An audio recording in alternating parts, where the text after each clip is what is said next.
Hello guys and welcome to episode 1 of the rebuild. Now you will remember myself and Matt started this way back in February when we started doing the podcast.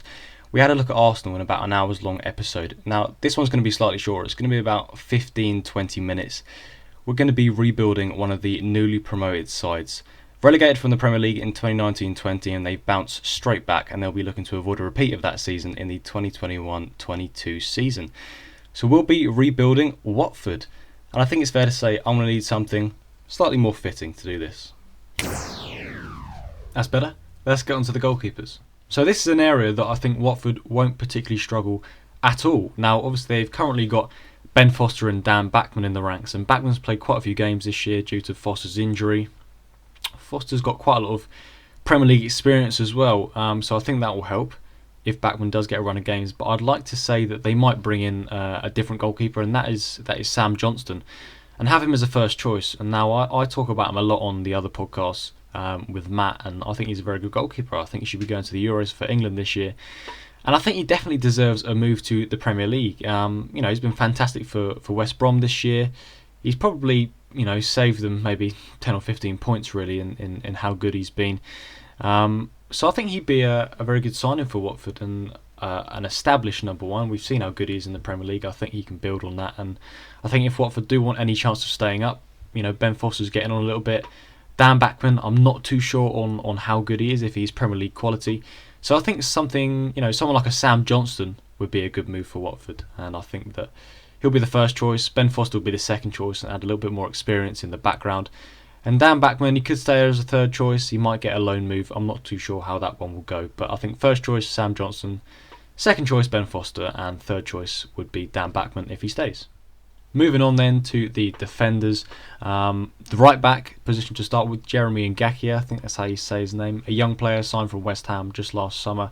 Played 25 games in all competitions. So I think unless there's any real red flags, they'll stick with him, and it's always nice to see young players being brought through. Obviously, Watford have done that many a time. Centre-backs, one of the most important ones, William Troost Ikong, I think that's how you say his name again. Very important, from what I've seen anyway, of Watford this season at the back. And alongside my second centre-back, who I'm about to recommend, I think he'll be fantastic for them in the Premier League. And that's John Egan. Now, Egan obviously relegated with Sheffield United this year, but in my opinion, he's Premier League quality still. Maybe he just had an off-season, but overall the Sheffield United side weren't good enough really, and I think John Egan will definitely stay in the Premier League. I think he's good enough. The only thing to worry about there was he signed a 3-year contract with them in August 2020, so he might cost 20-30 million for Watford, but I think that'll be a good investment. I think he's definitely one to keep an eye on, and I think he'll suit that Watford side beautifully. And then Ben Wilmot is a backup centre-back. I think he'll just be a squad rotation player, maybe looking at the FA Cups, the League Cups, things like that. The left-back position is interesting because they still got Adam Messina. Now, he played there during the Premier League times as well.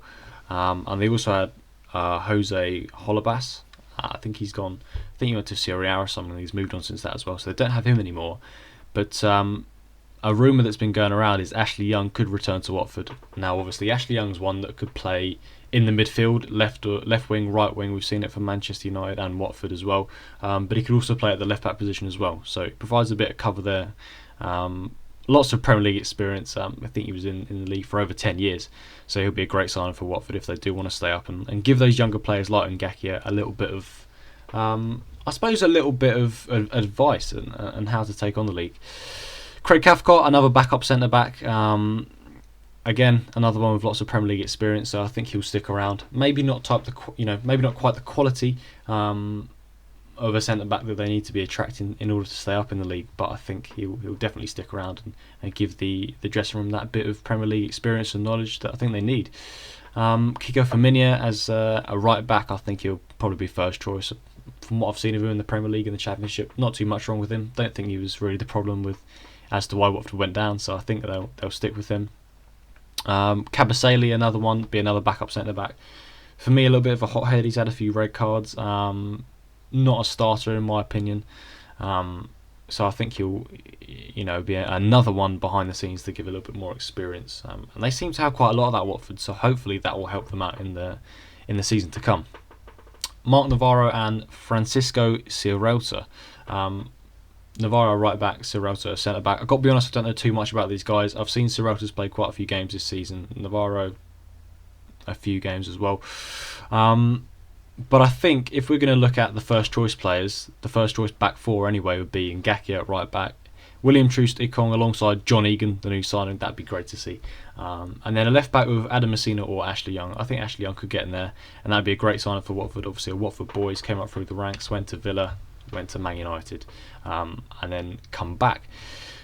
So yeah, that would be my defence for Watford. I think there's there's a lot of experience in there, a lot of players that have had good amounts of time in the Premier League, so I think that will really help them out this year, and hopefully they can build on that and sort of build on that for the future as well, looking in 5 or 6 years time, to keep them in the league and to keep them maybe looking for a top half finish. Moving on then to the midfield. Now, somebody who I've actually already talked about, Ashley Young. He's a Watford boy, and I think he could probably do a role both in that left back and right back position, but also on the left wing and the right wing. We've seen him at Man United and Aston Villa back in the late 2000s. Off that left hand side and right hand side, I remember he's terrorised Arsenal quite a few times. So I think he could probably fill a role in that midfield area. He's more than capable of doing it, and lots of Premier League quality as well. And that's what you need in those attacking positions. So I think he could probably be an important player for them up the pitch as well as in defence. Now, Ainsley Maitland-Niles as well. He wants to play in midfield, and with Arsenal, he's probably not going to get that opportunity.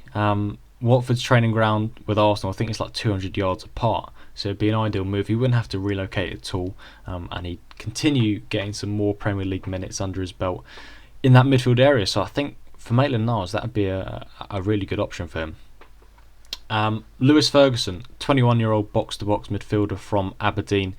He can also drop into defensive midfield as well, and I'll come on to it. They probably do need a little bit more assurance in front of the defence. Now, this is interesting because Watford actually did put in a bid for him that was rejected, and since then he's put in a transfer request to Aberdeen. So that move could definitely still go through. Now, Nathaniel Chalobah as well, he's promised so much in the last few years and not really delivered as much as we'd hope until the season just gone in the Championship, so hopefully he can carry on that form and be a key player for Watford in the Premier League. Tom Cleverley, another very solid player, probably not quite good enough to start, and if they do want to cement that Premier League status for the next 4 or 5 years, he's not going to be part of their plans. And same goes for Dan Gosling and Will Hughes, both experienced players, both got Premier League I say Premier League quality. They're probably not quite up to it anymore, but they definitely stick around and give a little bit more nous and sort of experience to that dressing room, like I've discussed already quite a lot with Watford. Moving on then to that very important defensive midfield position. Now, Watford have lost Etienne Capoue and Abdoulaye Doucouré since last being in the Premier League, so I think they probably lack that obvious presence to sit in front of the defence and protect them. And one person who I think could probably fill that role is someone who, again, has had Premier League experience, hasn't managed to come up with Bournemouth this year in the playoffs because Brentford beat them, and that's Philip Billing. Now, I think he's more than good enough to play in that role in the Premier League for Watford. Very commanding, technically very, very good on the ball as well. So I could see Watford going for him or a similar type player to him, and I'd like to see him back at Watford. I think he'd certainly be a good move for them and looking to build for the future as well. He's not that old. He could probably stick around for a few years, and again it's about getting that Premier League quality in the squad. You want as much as physically possible. Now we've seen with other clubs as well, like your Huddersfields, Reading, teams like that have come up and probably not been quite prepared. So with Watford, it's about building on that base that they left in 2020, and obviously they've done very well this year, but recruiting and sort of continually building on that and trying to get as much Premier League quality as possible, and that's what they need to do. Moving on then to the attacking areas for Watford, and they've got an abundance of quality up there, to be honest with you. Ken Sema had another good season with Watford. He'll be a huge part of their renaissance next year. Obviously Troy Deeney, he's got a lot of Premier League experience and he can chip in with a few goals. Another one in the dressing room to give those younger players like your João Pedros, who will come on to an either success, a little bit more advice about the Premier League. Ismaila Sarr, he's probably the star man for Watford last year. Another solid season, and to be honest, I thought he'd leave like Gerard Deulofeu did, but he stuck around and he's got promotion back to the Premier League with Watford, so fair play. And next year he'll be very important for Watford, I'm absolutely sure of that. Isaac Success again, and João Pedro, more importantly, now a man that's been billed to be the second coming of Richarlison. Obviously, Richarlison started in the Premier League at Watford. He's had a decent season. He's only 19 years of age, though. So again, those sorts of players like your Troy Deeneys, your Sars, with a little bit more Premier League experience will be very important just to help nurture him in the right direction. For me, Arnaut Danjuma as well, another player that obviously is not going to go up with Bournemouth. And rumours that he could be joining Watford have started circulating a little bit more. And from what I've seen of him, he's a top quality footballer. I think if Watford can get him, he can play down the middle, he can play on the left, he can play on the right. He'd be very dangerous in the Premier League. What I've seen of him last season and the season just gone as well. He's clinical in front of goal. Obviously, 2 goals Bournemouth did score in the playoffs, the one at home and the one at Brentford. He scored both of them. 2 very, very decent finishes. So I think for me, that would be a great signing for Watford. Another one, the last one, is Matej Vydra. Now, he's had numerous spells at Watford, and obviously he's interchanged between Watford and Udinese, and he's had the last few years at Burnley, and he's been okay. But I think this is the time where he could probably go back to Watford. He'd probably get a run of games in the side and maybe contribute 5 or 10 goals a year. And he showed sort of glimpses of how good he can be for Burnley this season. If he can find a little bit more consistency, he'll be a top player. And for me, those are attacking positions for Watford won't be a problem this year if they do sign the players Danjuma, Vydra, and obviously use the experience of Deeney and Success and Ismail Assar at the Premier League as well. So I think they'll be decent this year. I think Watford have nothing to worry about in the attacking areas. They can attract players, obviously now being back in the Premier League. So for me, it's just who they get and making sure they get the correct personnel. And I think those players that I've just named there, along with the current players, the mix of youngsters and experience, will be very good for Watford this year. Okay then guys, I'll just give you a quick run through as to the signings that I think Watford will bring in then. So Sam Johnson obviously in goal, John Egan centre back, Ashley Young as a left back, right back, left wing, right wing, he can do whatever. Ainsley Maitland-Niles as a central midfielder, Lewis Ferguson and Philip Billing as central defensive midfielders, and then Danjuma as a left wing, right wing or striker, and Vydra as the same. Now in terms of where they'll finish, I think they'll be 15th, 3/4 of the way down the league, and this squad, if they did get it, it would be enough to keep them up. Now they'll need a few decent transfer windows in order to help them, cement their place in the league and really push forward to that top 10, and also keep hold of their key players, and we've seen that, to be honest, this year, in their ability to stay up, and I think they've got a bright future. I think 4 or 5 years down the line, I think we'll see them in the Premier League still. I mean, we've seen it. They came up in 2015-16. They stayed till 2020 and had an uncharacteristically poor season for them. So hopefully they can stay up and keep all their players and build on that. But yeah, cheers guys. Thank you very much for watching. And as ever, I'll put another Instagram poll out as to who you want me to cover next week. It's been nice to dress up and get the suit on. And it's been nice to talk you through who I think Watford will sign and where they'll finish and why and things like that. So yeah, always good. Make sure to comment on the video and really engage with us, DM us, keep replying to our stories because we enjoy reading what you guys are saying, looking at all the questions, looking at the responses to everything. It's really enjoyable, to be honest. And also make sure you keep voting on those polls and make sure you look out for the next poll, like I've said, and make sure to nominate your club. Whether that's Tottenham, Liverpool, Everton, Man City, Man United, Chelsea, the list goes on, whatever you want to do.